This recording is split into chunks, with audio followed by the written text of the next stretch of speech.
Hey y'all, welcome to Adventures with Aggie, brought to you by Coco's Coffee House. They're located at 175 Bleecker Street in Greenwich Village. Go check them out and tell them that Aggie sent you. Today we hear from Alec Bob.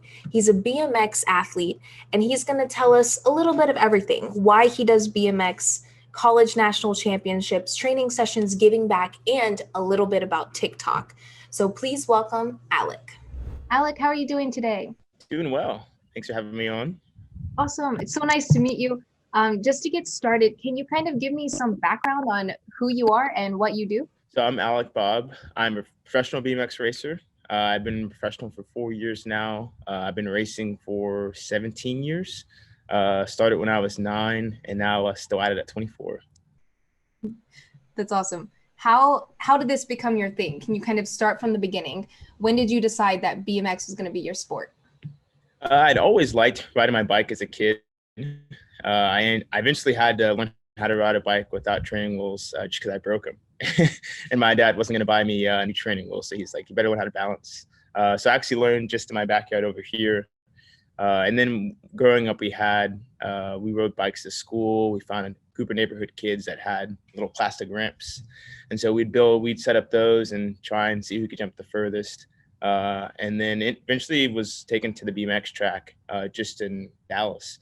And we had our Walmart bikes, very unprepared to ride the track, but we were optimistic and rode the first night and just was hooked.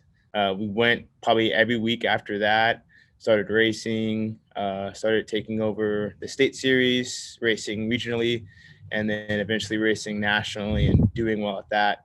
And just season after season, just kept at it.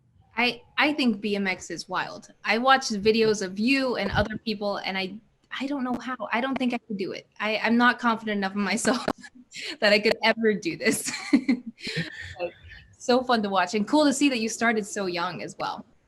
Yeah, and it's now most kids like they'll start at like we had a race this past weekend. Kids were 1 and 2 years old on Striders. So kids are starting can be riding for 10 years and they're only 11. That's crazy. That's crazy. I was not one of those kids. I struggled enough with regular bike and training wheels. Awesome. I guess let's kind of, this is a very broad question, but I ask this to a lot of people. If you were to describe BMX to someone who's never watched it before, how would you describe it? I'd say super fast pace, aggressive, and lots of fun. Most races are between 30 seconds. So if you kind of start off, have a mistake at the start, you're kind of screwed. And once a rider passes the gate, other riders can impede and it can get kind of aggressive. I can tell just from watching on TV. It's so fun though. And I do agree with you. I feel like there are some sports like I feel like BMX, swimming, horse racing, if you blink, you miss it. Lots of the races Yeah. are so short, which is really funny. I feel like I'm watching sports with my friend and then all of a sudden it's over. That was it. You always have to keep your eye on it. Definitely. Awesome. Okay, let's talk about your time at Marion. I know you had lots of success. The team was awesome. Can you just tell me how you ended up there and what the experience was like for you? So it was kind of wild. I actually followed my sister. My sister also raced professionally. She's just 18 months older than me. So she had gone to Marion, got recruited, went through the whole process, and kind of being a little brother, I saw how she could still go to school. I enjoyed school and I enjoyed riding my bike, and I could kind of do both.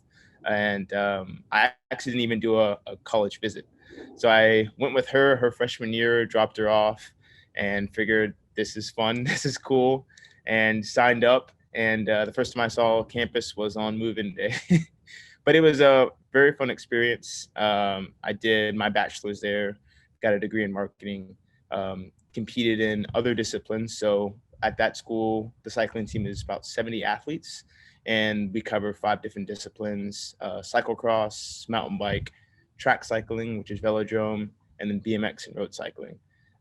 Throughout my 4 years there, we won the Omnium. So that means we won the best collegiate national team out of all 5 disciplines. And then also in BMX, we won 4 championships. So I was on all 4 championship teams. The years were quite busy battling racing and school, but it was always a blast. It sounds like it. That sounds crazy. I don't think that's a typical, I guess, 4-year college experience. I don't think for four national championship teams. That's awesome. Yeah. I guess you kind of read my mind here. My next question for you was your mentor and people that are kind of helping you along the way. I guess your sister played a big role in this. But were there any other people, coaches, friends that kind of helped push you along your way? Yeah, I think when I got to school, I was kind of open to a lot more people and meeting more people that were helping me out in ways that I kind of I took for granted at the moment. But I started a new team, and that team manager was really a mentor to me. He was a past pro, had kind of lived a life, knew what I needed to do to be the best BMX racer, from being professional on the track, having a good media presence. And so that guy was Sean Moore. And I'm still good friends with him now, even though I'm not still on his team, which is cool to see. I also had my strength and conditioning coach at the school.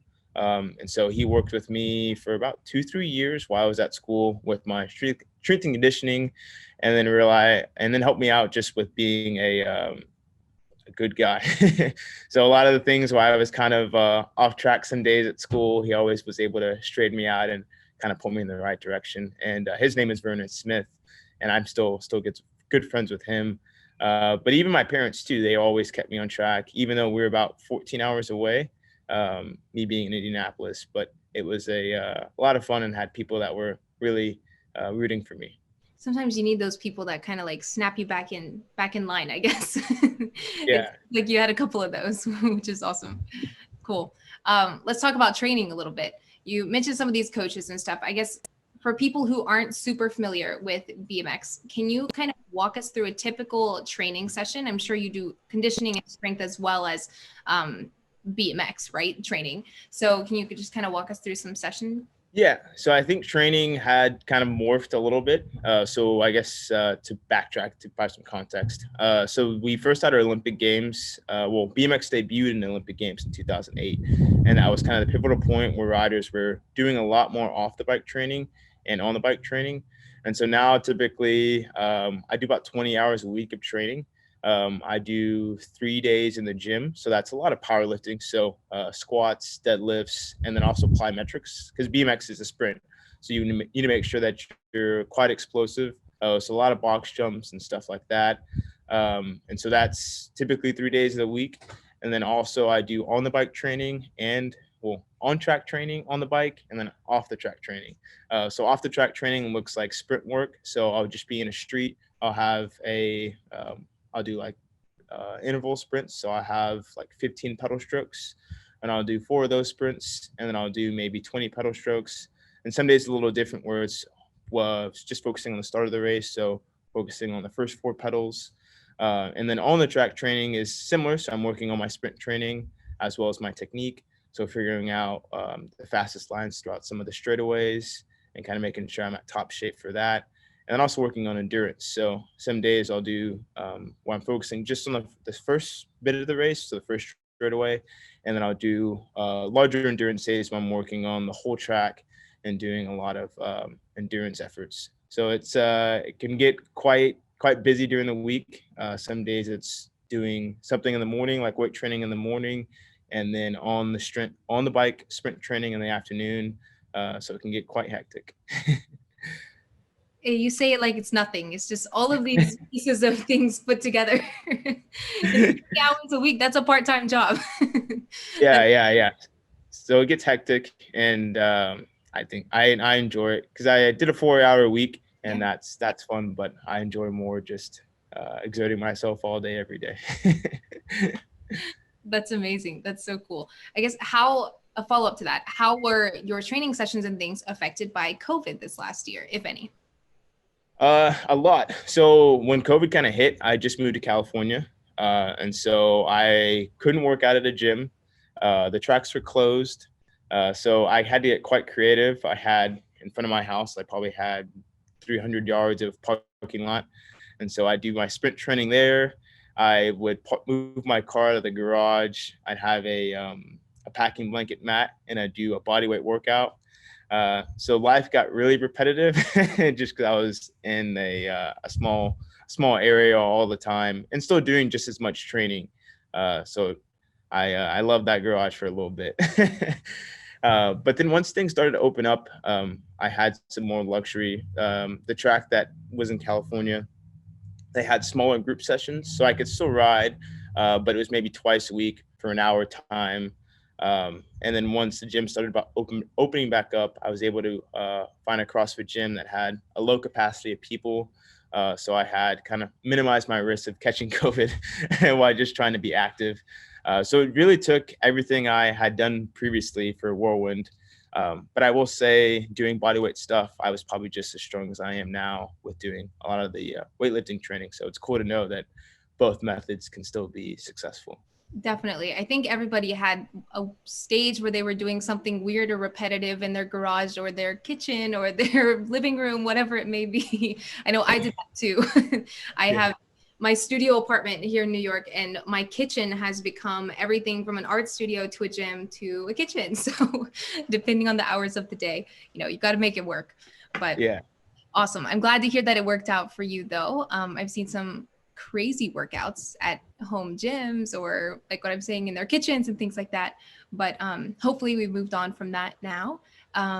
Let's see. I wanted to kind of move into some questions that we had sent in from people who are curious about BMX. So the first, I love this question. Can you give us some of your favorite BMX memories?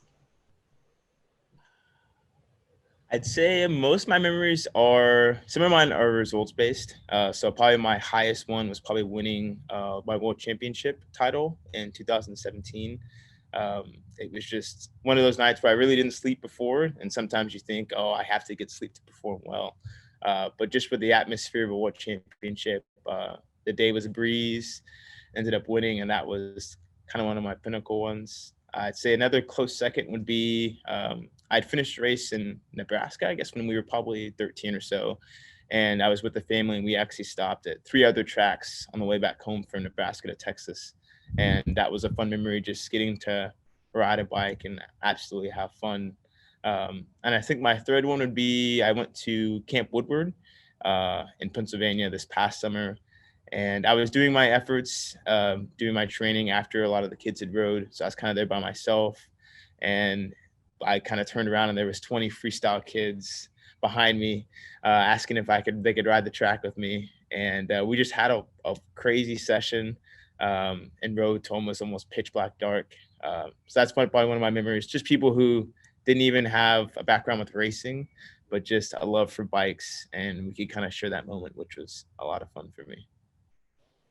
Totally. I love how different your favorite memories are. Like 3 very different kinds of experiences, I guess, which is really cool. Awesome. Next one that was sent in. How have you seen the sport progress in your years participating? It's progressed a lot. So when I first started, it was kind of like a backyard sport. You kind of just brought your equipment of that day and ended up just racing. It might not have been the most fluid day. Some equipment might have broken. But now it's like once the first Olympics happened, there was a lot more training, a lot more behind the scenes work before people got to the track. And I think that's just developed throughout the years, and even just the development of bikes. I had a friend that had raced right after the AWA Olympics, and a lot of the bikes were a lot clunkier, smaller components. Everything wasn't as refined as it is now. And just seeing his reaction to seeing how a lot of the more components are beefier. So there's been more testing on them to figure out how to make them stiffer and more efficient. Like most bikes now have carbon frames, carbon forks, carbon handlebars. So there's a lot more lightweight materials that are being used. And then bikes are a lot lighter. So previously bikes were probably 24 to 25 pounds. And now even with my bike, it's about 18 pounds for an adult bike. But you'll have parents who'll spend $5 to $6,000 to have their kid's bike that's maybe 10 to 11 pounds, that has like magnesium, titanium, and all holes drilled out of it to make things lighter. So that's kind of been the development that the sport's gotten more competitive. So riders need to find ways to be more efficient. So either a lighter bike or more training. And so I feel like everybody's just trying to be able to get their edge on that competitor, which is just elevating the whole sport from 5-year-old amateurs to pros. And it's even getting to the stream now that we have a pedal bike class they call Striders. And now Striders, before it was a typical like $100 aluminum bike, but now kids have carbon fiber rims, carbon fiber frames, carbon fiber handlebars. So people are spending $1,500 to $2,000 on a push bike for kids. That's wild. That's yeah. I don't know if I could have like walked up to my parents as like a 7-year-old and be like, hey, I really need this. Yeah. That would work. But and even kids who are like pretty new to the sport. So a lot of people, they would figure out that their kid liked the sport and start to invest as the kid grew into the sport. But now people are just like, oh, we've been racing for 6 months and let's go all in and spend as much money as we can to get the nicest stuff. Definitely. That's so interesting to hear those. I guess I wouldn't know those differences. I can't look at a bike. I'm not as experienced as you and be like, oh, this is this and this is this. But one thing that I was thinking of, I guess from an outsider's perspective, how I've seen BMX grow in the last even just year is on TikTok. Like TikTok and like Instagram reels, all these kinds of short form video that are crazy, like House of Highlights and things like that, that are pushing out these videos that I've never seen before. And I feel like that's helping a lot with extreme sports in general, but specifically BMX, I think. Have you seen that as well? Oh yeah, like I have friends that have like 2-3 million likes, or even friends on TikTok side of things. But it's still the same kind of content you see on Instagram, but I guess the algorithm makes it blow up in a different manner. But even on like mountain bike friends, I have that he just surpassed 1 million views on Reels within 4 or 5 posts. So it's crazy to see what attracts the attention now. Because even before, when Instagram was 15 seconds, it seemed like everybody wanted to do the minute-long videos, and then now it's gone back to kind of the short and sweet 2 or 3 clips, like minimum of 15 seconds, and people just love it. So yeah. It's so crazy. I think it's the TikTok thing. You just keep swiping. It's so easy to swipe through. I think that's why I end up on it for hours. But with extreme sports and stuff, they're all over my TikTok. And maybe that's the algorithm that you're talking about. I like it, and that's why it's there. I know what you like, and then keep it coming. Yes. I think we've seen like anybody can be an influencer now, like especially athletes with all of these, the algorithm and whatever else, and people having more time on their hands to make these crazy videos. I think the funny thing for me is my girlfriend likes French bulldogs, and so she'll send me a lot of French bulldogs on Instagram and TikTok and stuff like that. And seeing that dogs have more fame than adults or just people in general. It's so true. I followed a monkey on TikTok the other day, and he has like 10 million followers. So I don't know what I'm doing with my life if a monkey has 10 million followers. Is it the monkey that opens presents? Yes. It is. Good. I think I was late to the party on that, though. I sent it to my sister, and she was like, yeah, I know about the monkey. And I was like, but it's wild to see it open, like sophisticatedly open presents and kind of assess it and be like, oh, this is awesome. And then play with it. So it's cool to see. I go from that monkey, and then it's like BMX, and then like some goats, and then some kind of other extreme something. But, a wild TikTok page. Yes. Cool. Just a couple more for you here. I wanted to ask you kind of about your training programs that you do for youth and how you're giving back to the community, that to kids that want to be like you one day is what it looks like. So I guess, what do you find to be the most rewarding and I guess just simply fun for these kids that you work with? So I do quite a few clinics throughout the year. I either do them at local tracks, so I actually do them just at trial. Like if I go to a race and the race before the race, I'll do a clinic there. But I think the most satisfaction I found is finding, because before I try to throw everything at the kids, I'm like, I know all this stuff, and I try to kind of overwhelm them. But now I've kind of focused on, let's learn 1 or 2 things throughout the hour session. And sometimes it might just be jumping, or it might be bunny hopping, or just working with their gait form. But I think just simplifying things and working on one or two things. I say, looking back, I did a clinic and I was kind of running out of things to do with the kids. So I'd gotten the water hose and kind of set it up on two rocks as a little pole to jump over. And just to see the kids progress from understanding the mechanic of having a bunny hop and being able to apply it and see them kind of just hop over a water hose and see the smile on their face was kind of the big satisfaction for me. Once again, you say like it's so easy. I feel like if I had to jump over like a little thing of water, I don't know. I don't know what would happen. I think myself, I would be that scene in Napoleon Dynamite where he like goes up on the ramp and then just collapses. But we definitely had a kid that he just kind of overthought it and that hit his front wheel and went over the bars. But there's always an oddball that'll kind of test the limits of things. Yeah. And I'm sure that's hard for you because this is something that's been in your bones for so long. Like learning to simplify these things and teach the kids, I feel like is also a hard thing to do. Not just getting them to do it, but learning how to like deliver that. I guess that goes back to like athletes turned coaches and how you know kind of both sides of the sport and you're learning the delivering like communication of the sport as well, which is super cool. But yeah, tough. I think it's tough from my experience. But I think sometimes I explain it. I initially explain it as I'm talking to another adult. And I kind of see the puzzled looks on their faces, and I'm like, all right, I have to simplify this, and then I can see the kind of wheels turning in their head, and I'm like, okay, we're on a move now. So I think it's fun to kind of be able to simplify it for them and realize, oh, I'm almost overthinking it, and it's just this and this, and I can have this reaction. So it kind of helps me and helps them. So I enjoy it. Yes, they need that aha moment. Then you're set. Yes. Awesome. Cool. Couple more. Another one that somebody sent in from Adventures with Aggies community. What are you working on and focusing on right now? The biggest thing is getting back into full-on race shape. So to provide some context, I had some sponsorship changes and eventually moved to California for a new opportunity. But that was working 40 hours a week, as well as trying to race and train. And so I figured that wasn't my route to be successful in BMX. So I actually moved back home and have been training full time now. So back to my rigorous schedule, nothing else, just riding my bike and trying to go fast.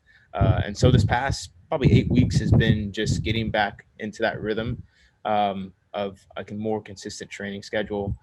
So it's been building back up my fitness, building up my strength in the weight room, and as well as working on my sprint. So working on that kind of first 60 feet of the race. So actually just before this, I was doing some sprint work in front of my house, just working on sprint training.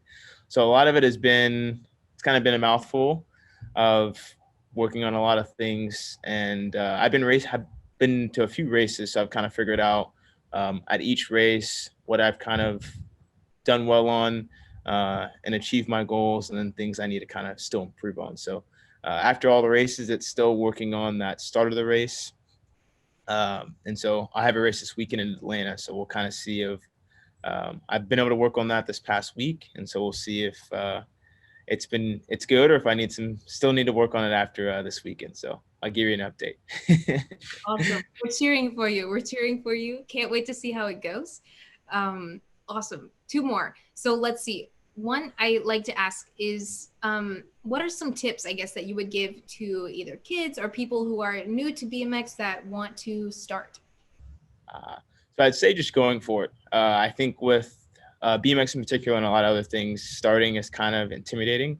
But it's one of the things where you just got to kind of jump it, see where you're at. Riding a BMX track might be scary, but it's something that you can just take the risk and then go from there. I think looking back, that's one of the things I think I did very well was I took lots of risks. And if I tell myself again, just taking lots of risks and learning to fail. Sometimes we're afraid to fail. And I think that's where you find the most growth in yourself, is figuring out where that limitation is and trying to see if you can conquer it again. That's awesome. I feel like you've answered my last question already, but I'm going to ask you again anyway. What is one piece of advice that you would give to your younger self? You can use what you've already said if that's it, because that was perfect. Yeah, I think taking risks not overthinking things. I found even some kids now, we have one of a larger national, well, most of the races that we go to, there's a lot of crowd, a lot of people in the crowd. And it's funny to hear that they get nervous, maybe failing in front of a large crowd. So I think just not worrying about what people think and doing what makes you happy. Because I'm realizing as I get older, at the end of the day, that's all that matters. Your happiness and how to achieve that. Totally. What a lovely note to end on. That's so happy. I love ending on that question anyway. But great advice. I love it. Awesome. Alec, thank you so much for coming on and sharing your story and giving us lots of helpful tips. Of course. Thanks for having me. Alec, thank you so much for coming on the show, and tune in next week for more episodes of Adventures with Aggie brought to you by Coco's Coffee House.